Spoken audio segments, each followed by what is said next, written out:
كده المتبادلة بين المجلس العسكري والإخوان في مرحلة هناك إشارات يمكن رصدها بين الأمريكان والدكتور أبو الفتوح أو حزب مصر القوية، كيف ترد؟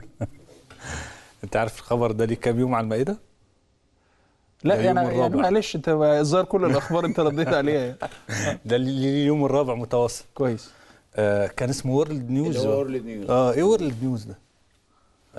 أوباما مش عارف سيكشن على مواقع متعددة قرر دعم عبد المنعم مفتوح لرئاسة الجمهورية، ومش عارف هيقدم كام مليار وكده يعني. ما فخير يعني ان شاء الله الدنيا هتوسع على الكل يعني. طبعا دي جزء من الترهات اللي احنا ما نوعرهاش اهتمام اصلا يعني. كويس. اللي هي حزب مصر القوية ده اخوان بشرطة، الامريكان عاوزين يدعموا عبد المنعم مفتوح، يعني كل التفاصيل دي. انا بس عاوز ارجع لصلب الخبر الرئيسي.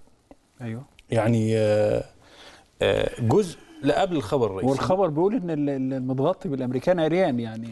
ده اكيد. الجزء المهم في الحرب الممنهجه وعمليه استهداف الدكتور عبد المنعم مفتوح حزب مصر القويه، وانا مش عارف، لا اجد لها مبرر يعني. ودي متواصله بصوره يوميه يعني. يعني انا لا اكاد اجد قناه يمر عليها يوم او جريده او مجله او موقع اخباري الا وتجد ليها في اي خبر حتى عن برامج الطبخ الا وفي ذكر لعبد المنعم مفتوح حزب مصر القويه وباتهامات شتى. فانا متخيل انه تقديرنا الشخصي للفكره دي طرح الدكتور عبد المنعم مفتوح وطرح مصر القويه. احنا ببساطه جدا مشروعنا السياسي قائم على جمله واحده، هي انه كلنا ممكن نعيش مع بعض، وانه الخنادق اللي بتصنعها بعض التنظيمات وبعض النخب وصراع الهويه المتوهم اللي احنا شايفين. يعني بهذا المعنى يا استاذ ممدوح انت مع الضغط على مصر من قبل الولايات المتحده الامريكيه؟ لا ما كملتش الجمله. للقبول بمشاركه الاخوان دون اي مراجعه لهذا المسار. طيب ما انت عاوزني ننصب للخبر؟ اشاره سريعه بس، اشاره سريعه عشان الوقت. انت عندك بعد اذنك، انت طرحت موضوعين، عاوزني نعلق على الموضوع ده نعلق عليه.